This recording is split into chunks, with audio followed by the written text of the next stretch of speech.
माझ्या प्रिय विद्यार्थी मित्रांनो, सर्वांना सुप्रीम नमस्कार. सर्वांचं आपल्या युट्यूब चॅनलवर सहर्ष स्वागत आहे. तर मुलांनो, 11व प्रकरण सांख्यिकी यामधील सराव संच 11.2 आपण बघत आहोत. या सराव संच 11.2 मधले पहिले 2 प्रश्न आपल्याला या व्हिडिओमध्ये घ्यायचे आहेत बेटा. तर पहिला प्रश्न अतिशय सोपा आहे. काय म्हणते, खालील आकृतीचे निरीक्षण करून प्रश्नांची उत्तरे लिहा. अशा प्रकारे या ठिकाणी स्तंभालेख दाखवलेला आहे बेटा. या स्तंभालेखाला कोणत्या प्रकारचा स्तंभालेख म्हणतात, तर हा विभाजित स्तंभालेख आहे बेटा. म्हणजे एकूण जी माहिती सांगितली, म्हणजे सविताची जी एकूण या ठिकाणी बचत दाखवलेली आहे, या बचतीमध्ये 1000 रुपये बचत आहे, पण 2 महिन्याची बचत आहे बेटा, ही एप्रिल मधली आणि मार्च मधली. मग एप्रिल मधली बचत किती आहे बेटा, तर हे हिरव्या रंगाच्या शाईने दाखवले या ठिकाणी. हे इथं दाखवलेलं आहे प्रमाणामध्ये. प्रमाण वाय अक्षावर 1 सेमी बरोबर 200 रुपये इकडे घेतलेलं आहे. आणि या ठिकाणी माहिती सांगितली की ही एप्रिल मधील बचत हिरव्या रंगाने आहे आणि मार्च मधील बचत ही रिक्त दाखवली. म्हणजे इथं पांढरा रंग जो आहे आपल्या बोर्डाचा, त्या रंगामध्ये मार्च मधील बचत या ठिकाणी दिसेल आपल्याला. इकडं वाय अक्ष काढला, इकडं एक्स अक्ष काढलेला आहे. इकडं हे नावं आहेत सविता, सरोज, वर्षा, मेघा आणि वैशाली. या 5 जणींची बचत दाखवलेली आहे. आणि वाय अक्षावर 1 सेमी बरोबर आहे 200 रुपये हे प्रमाण घेतलेलं आहे बेटा. अशा प्रकारे आपण स्तंभालेख कसा काढायचा, जोड स्तंभालेख कसा काढायचा, हा सर्व भाग आपण इयत्ता 6वी आणि 7वी मध्ये शिकलेला आहे. तर या इयत्तेमध्ये आपल्याला विभाजित स्तंभालेख म्हणजे काय, तर स्तंभालेखाचाच हा प्रकार आहे. या स्तंभालेखामध्ये विभाजित म्हणजेच मार्चची बचत वेगळी आणि एप्रिलची बचत वेगळी एकाच स्तंभामध्ये दाखवलेली आहे. आपण पूर्वीच्या इयत्तेमध्ये 6वी मध्ये जोड स्तंभालेख हीच माहिती 2 वेगवेगळ्या स्तंभालेखाच्या द्वारे एकमेकाला लागून आपण दाखवायचं शिकलो होतो. परंतु या ठिकाणी एकाच स्तंभामध्ये म्हणजे एका माहितीचं विभाजन करून, एका माहितीचं विभाजन 2 वेगवेगळ्या माहितीमध्ये केलं. म्हणजेच मार्च मधली बचत वेगळी दाखवली आणि एप्रिल मधली बचत वेगळी दाखवली. आणि ही एकूण बचतच आहे आणि ही एकाच स्तंभामध्ये दाखवली आहे, परंतु 2 वेगवेगळ्या ठिकाणी विभाजन करून दाखवलेले आहे. म्हणून याला विभाजित स्तंभालेख असं म्हणतात बेटा. हे लक्षामध्ये ठेवा. मग आता पहिला प्रश्न काय म्हणते, ही आकृती कोणत्या प्रकारच्या स्तंभालेखाची आहे, तर विभाजित स्तंभालेखाची आहे असं म्हणायचं. याचं नाव लक्षामध्ये ठेवायचं, विभाजित स्तंभालेख.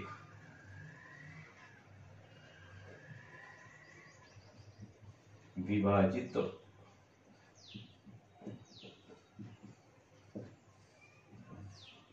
विभाजित स्तंभालेखाची आहे.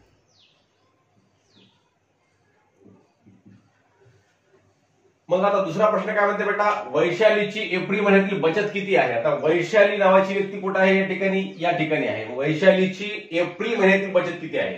आता ही बचत या हिरव्या रंगामध्ये दाखवली कशी आहे बेटा, एप्रिल मधली बचत आहे. मग हिरवा रंग कुठपर्यंत आहे, इथपर्यंत आहे. मग याच्या सरळ जर बघितलं तर काय आहे बेटा, 600. म्हणजेच वैशालीची एप्रिल महिन्याची बचत किती आहे, तर 600 रुपये आहे. 600 रुपये आहे. आता बचत रुपयातून इकडे सांगितलेलं आहे म्हणून आपण रुपये लिहिले. इथं 600 रुपये आहे. हे याचं उत्तर आहे मुलांना. पुढचा प्रश्न आहे, सरोजची मार्च व एप्रिल महिन्यातील एकूण बचत किती. आता सरोज या ठिकाणी आहे. मग सरोजची मार्च आणि एप्रिल मिळून एकूण बचत म्हणलेला आहे. मार्च व एप्रिल महिन्यातील एकूण बचत किती. बघा या ठिकाणी एकूण बचत कुठपर्यंत आलेली आहे बेटा, 800 पर्यंत आलेली आहे. मग एकूण बचत किती आहे, मार्च व एप्रिल महिन्यातील मिळून 800 रुपये आहे सरोजची बचत. ही मिळून म्हणजे 2 स्तंभ मिळून, म्हणजे विभाजित स्तंभ जो आहे आपला, हा मार्चचा आहे, हा एप्रिलचा आहे, दोन्ही मिळून इथपर्यंत आहे म्हणून 800 रुपये आपण या ठिकाणी लिहिलं. सविताची एकूण बचत मेघाच्या एकूण बचतीपेक्षा किती जास्त आहे. आता सविताची एकूण बचत किती आहे बेटा, 1000 आहे. आणि मेघाची एकूण बचत किती आहे, मेघाची बचत आहे, तर मेघाची जी बचत आहे बेटा ही 600 आणि 400 मध्ये, तुम्ही पुस्तकात बघितलं तुम्हाला दिसेल 600 आणि 400 मध्ये अशा छोट्या छोट्या 1 2 3 4 5 6 7 8 9 आणि 10 अशा छोट्या छोट्या 10 रेषा असतात. या 10 रेषापैकी 5व्या रेषेपर्यंत आहे. म्हणजेच मेघाची बचत किती आहे बेटा, 500 रुपये आणि सविताची बचत किती आहे, 1000 रुपये आहे. मग मेघाच्या बचतीपेक्षा कितीने जास्त आहे, तर 1000 वजा 500 बरोबर आहे 500 रुपयांनी जास्त आहे. सविताची बचत मेघाच्या बचतीपेक्षा 500 रुपयांनी जास्त आहे. आता शेवटचा प्रश्न काय म्हणते, कोणाची एप्रिल महिन्यातील बचत सर्वात कमी आहे. आता एप्रिलची बचत म्हणजे ही हिरव्या रंगामध्ये दाखवलेली आहे. कोणाचं सर्वात छोटा आहे बरं हिरवा रंग, तर इथं मेघाचा आहे. मेघाची बचत सर्वात कमी आहे. मग आपण उत्तर लिहून टाकायचं. मेघाची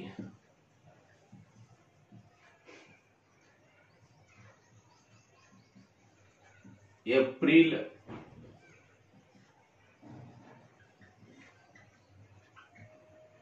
महिन्यातील बचत सर्वात कमी आहे. तर मुलांनो, अशा प्रकारे हे विभाजित स्तंभालेखावरून आपल्याला विविध प्रश्नांची उत्तर कसं द्यायचं या ठिकाणी या पहिल्या प्रश्नामधून आपण शिकलेला आहे. तर दुसऱ्या प्रश्नामध्ये आपल्याला विभाजित स्तंभालेख कसा काढायचा हा भाग शिकायचा आहे. तर आपण आता लगेच दुसरा प्रश्न बघूयात. तर मुलांनो, दुसरा प्रश्न आहे या ठिकाणी, एका जिल्हा परिषद शाळेतील इयत्ता 5वी ते 8वी मधील मुलांची व मुलींची संख्या खालील सारणीत दिली आहे. यावरून विभाजित स्तंभालेख काढा. सारणीमध्ये 5वी ते 8वी पर्यंतच्या मुलांची संख्या आणि मुलींची संख्या दिलेली आहे बेटा. 5वीची 34 आणि 13, 6वीची 24 मुले 14 मुली, 7वीचे 21 मुले आणि 14 मुली, 8वीचे 25 मुले आणि 20 मुली. तर यावरून विभाजित स्तंभालेख काढायचा आहे. विभाजित स्तंभालेख म्हणजे काय आपण मी तुम्हाला आताच सांगितलं. विभाजित स्तंभालेख म्हणजे या एकूण जी संख्या आहे या एकूण संख्येचा एक स्तंभालेख काढायचा आणि त्याच स्तंभालेखामध्ये मुलं वेगळ्या प्रमाणे दाखवायचे आणि मुली वेगळ्या प्रमाणे दाखवायच्या. म्हणजे मुलं दाखवण्यासाठी या ठिकाणी आपण इथं रिक्त चौकोन दाखवलेला आहे आणि मुली दाखवण्यासाठी त्या चौकोनामध्ये हिरव्या रंगाने रंगवलेला आहे बेटा. मग आता या 5वी मध्ये एकूण 34 आणि 17 किती होतं बेटा? 34 आणि 17ची बेरीज केली तर 51 होतात मुलं आणि मुली. म्हणजे 51 पर्यंत आपल्याला काय करायचं आहे या ठिकाणी स्तंभालेख काढायचा आहे. मग 51 पर्यंत म्हणजे 50च्या पुढे 50च्या आणि 60च्या मध्ये 51 येते. 50 आणि 60च्या मध्ये तुमच्या आलेख वहीवर जर तुम्ही बघितलं बेटा तर अशा प्रकारच्या छोट्या छोट्या छोट्या छोट्या अनेक रेषा असतात. आता ह्या 1 2 3 4 5वी रेष थोडीशी मोठी असते. 6 7 8 9 नंतर छोट्या असतात. नंतर 10वी रेष मोठी ही 60ची झाली आणि ही 50ची झाली. म्हणजे यामध्ये 9 रेषा असतात एकूण आणि 10वी रेष म्हणजे हे एकूण एक एकक अंतर झालं. म्हणजेच एक एकक अंतरावर इथे या ठिकाणी तुमच्या आलेख वहीवर ठळक रेषा असतात. एकदम ठळक आडव्या रेषा आणि उभ्या रेषा सुद्धा ठळक असतात. 10वी रेषा 10वी दर 10वी रेष ठळक असते. मग याच्यामध्ये छोट्या छोट्या छोट्या फिकट रंगाच्या 4 रेषा असतात आणि 5वी रेष थोडी जास्त या फिकटपेक्षा घडत असते आणि 10वी रेष एकदम जास्त घडत असते. म्हणजे 3 प्रकारच्या रेषा असतात बेटा, हे समजून घ्या. मग आता 51 म्हणजे काय मुलांना, तर 50च्या पुढची ही पहिली रेष छोटीशी. म्हणजे या ठिकाणी हे 51 इथं आहे. मी इथं 51 लिहितो बेटा. म्हणजे 34 आणि 17 मिळून एकूण किती होतात? 51 होतं. तर आपल्याला या 51 पर्यंतचा या ठिकाणी स्तंभ काढायचा आहे. 51 पर्यंतचा.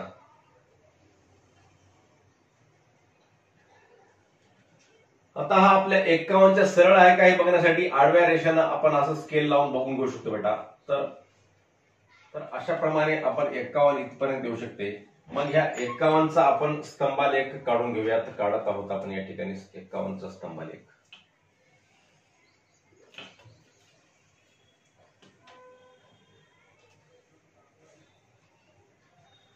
तर अशा प्रकारे आपण हे 34 आणि 17 म्हणजे एकूण 51 मुलांचा स्तंभालेख काढलेला आहे बेटा. आता याच्यामध्ये आपल्याला 34 मुलं दाखवायची आहेत आणि 17 मुली दाखवायच्या आहेत. मग 34 मुलं म्हणजे तुम्हाला जसं सांगितलं आता 30 आणि 40च्या मध्ये 34, 31 32 33 हे 34 आणि हे 35, 36 37 38 39 आणि हे 40. तर 34 या ठिकाणी आहे बेटा. मग 34 मुले दाखवायचे म्हणजे ह्या 34च्या सरळ आपल्याला इथं 34 लिहितो मी वाटल्यास जेणेकरून तुम्हाला समजावं. 34 मुलं आहेत. मुलांचा रंग कसा आहे बेटा? मुलांचा रंग रिक्त आहे आणि वर मुलींचा रंग हिरवा आहे.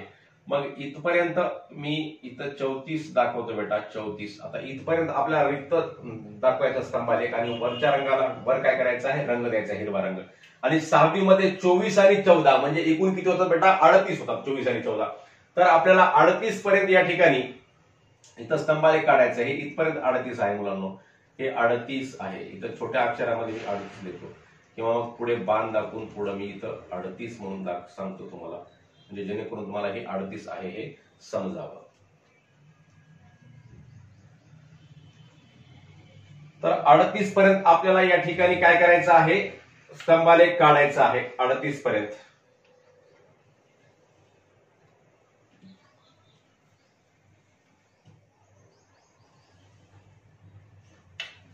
आता हे 38 पर्यंत आहे का बघा मुलांनो. तुम्हाला चेक करण्याची आवश्यकता नाही. तुमच्या सरळ आलेख वहीवरील सरळ रेषा जी असते ती सरळ पुढे गेलेली असते. त्या रेषेवर तुम्ही सरळ सरळ हा स्तंभ काढू शकता.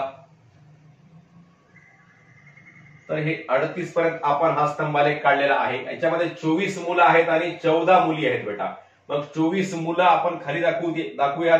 24 म्हणजेच 20च्या पुढे चौथी रेष, छोटी रेष 1 2 3 हे 24 झालं आणि हे 25 26 27 28 29. मग हे 24 आहे बेटा 24. मग आता 24 पर्यंत आपल्याला काय मुलं दाखवायची आहेत आणि वरच्या मुली दाखवायच्या आहेत. म्हणजे हे इथपर्यंत 24 येते मुलांना. आता पुढं 7वीचे 21 आणि 14, 21 मुलं आणि 14 मुली. मग 7वीचा स्तंभालेख आपल्याला काढायचा आहे. या ठिकाणी 21 आणि 14 किती होतात बेटा 35 होतात. 35 पर्यंत आपला हा स्तंभालेख काढायचा आहे बेटा. हा 38 होता, 38 पेक्षा थोडासा कमी होईल 35चा.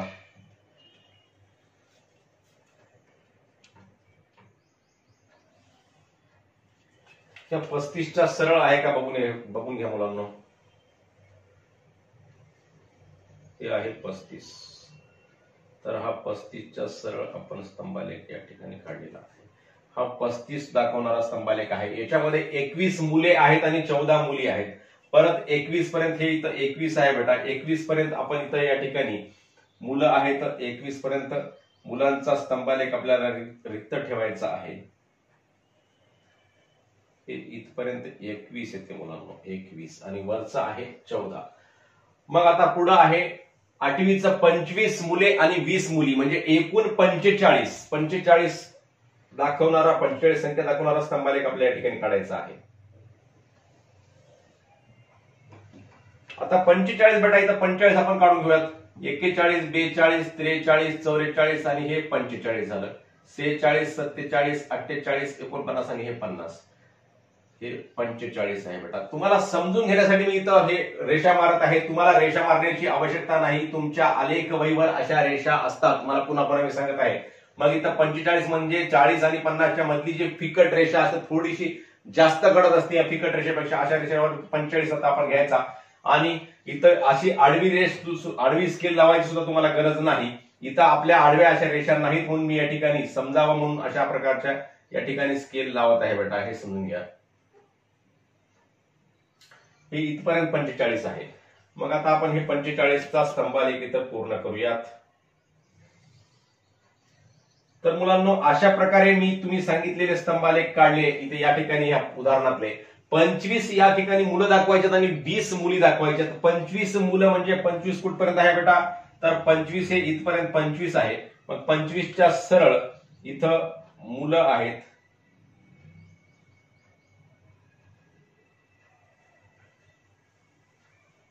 पंचवीस मुले आणि 20 मुली. तर अशा प्रकारे आपण हे या ठिकाणी याचे 2 भाग केलेले आहेत. या स्तंभाचं 2 भागामध्ये विभाजन केलेलं आहे. यालाच म्हणतात विभाजित स्तंभालेख बेटा. आता आपण इकडे वाय अक्ष घेतला होता हे समजून घ्या अगोदर आणि इकडे एक्स अक्ष घेतला होता. म्हणजे एक्स अक्षावर काय दाखवले आपण हे सर्व वर्ग दाखवले आणि वाय अक्षावर काय दाखवलेले आहे ह्यांची संख्या दाखवलेली आहे. वाय अक्षावर प्रमाण वाय अक्षावर काय घेतलं 1 सेमी बरोबर आहे 10 विद्यार्थी हे प्रमाण घेतलेलं आहे. म्हणजेच वाय अक्षावर विद्यार्थी संख्या दाखवलेली आहे बेटा. इकडे लिहून घ्या वाटल्यास विद्यार्थी संख्या. इकडे आपण विद्यार्थी संख्या घेतलेला आहे. हे याचं या ठिकाणी आपण लिहिलं विद्यार्थी संख्या इकडे घेतलेल्या आहे. आणि इकडे काय हे जे वर्ग सांगितलेले आहेत इयत्ता सांगितलेले सर्व इयत्ता घेतलेल्या आहेत. वाटल्यास इकडे सुद्धा कंसामध्ये घ्या सर्व किंवा इथं खाली इयत्ता. म्हणजे एक्स अक्षावर दिलेली बाब घ्यायची असते आणि वाय अक्षावर या बाबीशी निगडीत संख्या घ्यायच्या असतात बेटा. आलेख काढताना हे लक्षामध्ये ठेवायचं. दिलेली बाब काय आहे तर इयत्ता आहेत सर्व आणि या इयत्तेच्या संबंधित सर्व संख्या इकडे वाय अक्षावर घेतलेल्या आहेत. आणि या संख्येनुसार आपण या ठिकाणी 4 स्तंभ काढलेले आहेत आणि या 4 स्तंभांचं विभाजन केलेलं आहे. आता याच्यामध्ये मुली आपल्याला वरच्या भागाला मुली दाखवायच्यात. खालच्या भागामध्ये आपण मुलाचं विभाजन केलं आणि म्हणजे जसं इथं 5वी मध्ये इथं 34 मुलं दाखवली तर 34 मुलं खाली राहतील आणि वर मुलींचा आपण या ठिकाणी स्तंभ जो आहे, मुलींचा जो स्तंभ आहे तो आपल्याला हिरव्या रंगाने आता रंगवून घ्यायचा आहे, तो आपण आता लगेच रंगवून घेऊयात. मुलांनो, अशा प्रकारे इथं मुलींचा जो स्तंभ आहे तो मुलींचा स्तंभ हिरव्या रंगाने या ठिकाणी रंगवलेला आहे बेटा. पुनश्च एकदा तुम्हाला थोडक्यामध्ये विभाजित स्तंभालेख आपण इथं कसा काढला ते सांगतो. अगोदर एक्स अक्ष काढून घेतला आणि नंतर वाय अक्ष काढला. वाय अक्षावर जे प्रमाण सांगितलेलं आहे 1 सेमी बरोबर 10 विद्यार्थी, या प्रमाणानुसार इथं सर्व अंक घेतले 10, 20, 30, 40, 50, 60, 70 विद्यार्थ्यापर्यंत घेतलेले आहेत आपण. म्हणजे आपल्याला इकडं या अंकापर्यंत इकडं स्तंभ काढायचा असतात. पण 5वीचे एकूण विद्यार्थी होते 51, म्हणजे 51 पर्यंत आपण हा स्तंभालेख काढला. मग या 51 मध्ये 34 मुलं आहेत आणि 17 मुली आहेत, म्हणजे 34 पर्यंतचा स्तंभ आपण विभाजित केला आणि 17चा स्तंभ वेगळा विभाजित केला. आणि या विभाजित वेगळ्या स्तंभाला इथं हिरव्या रंगाने आपल्याला रंग द्यायचा म्हणून इथं हिरव्या रंगाने रंग दिला. तशाच प्रकारे 6वी मध्ये एकूण 38 मुलं आहेत म्हणून 38 पर्यंतचा आपण इथं स्तंभ काढला आणि 38 मधले 24 मुलांचा इथं रिक्त स्तंभ दाखवला आणि 14 मुलींचा स्तंभ या ठिकाणी हिरव्या रंगाने रंगवलेला आहे. मी या ठिकाणी हिरव्या रंगाने रंगवलं बेटा. तुम्ही इथं दुसरा रंग कोणताही वापरू शकता किंवा तुम्ही पेन्सिलनं जर काढत असाल तर तुम्ही इकडं तुम्ही इकडे डॉट डॉट देऊ शकता किंवा इकडे त्रिकोण चौकोन वरच्या स्तंभामध्ये काढू शकता किंवा इकडे स्वास्तिक देऊ शकता. कोणत्याही प्रकारचं तुम्ही चिन्ह काढू शकता याच्यामध्ये किंवा एक भाग तुम्ही पेन्सिलनं रंगवू शकता, एक भाग रिकामा करू शकता. एक भागामध्ये गोल गोल वर्तुळ काढू शकता आणि एका भागामध्ये असे चौकोन काढू शकता, त्रिकोण काढू शकता. कोणत्याही आपल्या या ठिकाणी आकृत्या काढू शकता बेटा. कोणतीही तुम्ही डिझाईन काढू शकता किंवा एका भागामध्ये अशा रेषा काढू शकता आणि एका भागामध्ये आपण रिक्त सोडू शकता. कशाही प्रकारची डिझाईन करायची, फक्त विभाजन करायचं 2 वेगळ्या भागामध्ये. म्हणजे खालचा भाग वेगळा दिसला पाहिजे आणि वरचा भाग वेगळा दिसला पाहिजे आणि हे स्पष्ट दिसलं पाहिजे. या अंकांच्या सरळ सरळ आपला स्तंभ असला पाहिजे, ही बाब लक्षामध्ये ठेवायची. आता हे एक्स अक्ष वाय अक्ष हे नाव लिहायला विसरायचं नाही आणि प्रमाण सुद्धा लिहायला विसरायचं नाही. प्रमाण जर लिहिलं नाही तर आपले गुण 100% परीक्षेमध्ये कटत असतात. म्हणजे काही गुण कटत असतात. 100% म्हणजे पूर्ण गुण कटत नाहीत पण काही गुण कटत असतात. प्रमाण इथं काय सांगितलं होतं, वाय अक्षावर 1 सेमी बरोबर 10 विद्यार्थी, म्हणजे हे 10 विद्यार्थी इथून इतकं अंतर समानच आहे, 10 आहे. इथून इतकं अंतर 10 विद्यार्थी, हे सुद्धा अंतर समान. म्हणजे प्रत्येक हे 10 0 पासून ते 10 पर्यंतचं अंतर, 10 पासून ते 20 पर्यंतचं अंतर, 20 पासून ते 30 पर्यंतचं अंतर, हे सर्व अंतर बेटा कसे असतात, समान असतात. इथं 0 लिहायचं राहून गेलं होतं, हे 0 आहे. 2 अक्षांचा चंद्रबिंदू इथं 0 असतो. मग इथं 0 पासून ते 10 पर्यंत, 10 पासून 20 पर्यंत, 20 पासून 30, 40, 50, प्रत्येक 2 ह्या संख्यामधलं अंतर कसं आहे, समान आहे, सारखं आहे. तसंच या 2 बाजूमधलं अंतर सुद्धा कसं ठेवायचं असते मुलांनो, समान ठेवायचं असते, सारखं ठेवायचं असते. अशा प्रकारचा हा स्तंभालेख आपण काढायचा असतो. अतिशय सोपी बाब आहे. आपण सरळ स्तंभालेख कसा काढणे, जोड स्तंभालेख कसा काढणे हे सर्व आपण इयत्ता 6वी 7वी मध्ये शिकलेला आहात. फक्त यामध्ये एकाच स्तंभालेखामध्ये 2 बाबींचं विभाजन करायचं आहे, एवढाच भाग वाढलेला आहे. तर अशा प्रकारे आपण प्रश्न पहिला व दुसरा या ठिकाणी या व्हिडिओमध्ये घेतलेला आहे. उर्वरित प्रश्न आपण पुढील व्हिडिओमध्ये घेऊयात. तुम्हा सर्वांना हा व्हिडिओ समजला असेल तर नक्की आपल्या मित्रांना शेअर करा व व्हिडिओवर लाईक व कमेंट सुद्धा अवश्य करा मुलांनो. धन्यवाद. जय गुरु.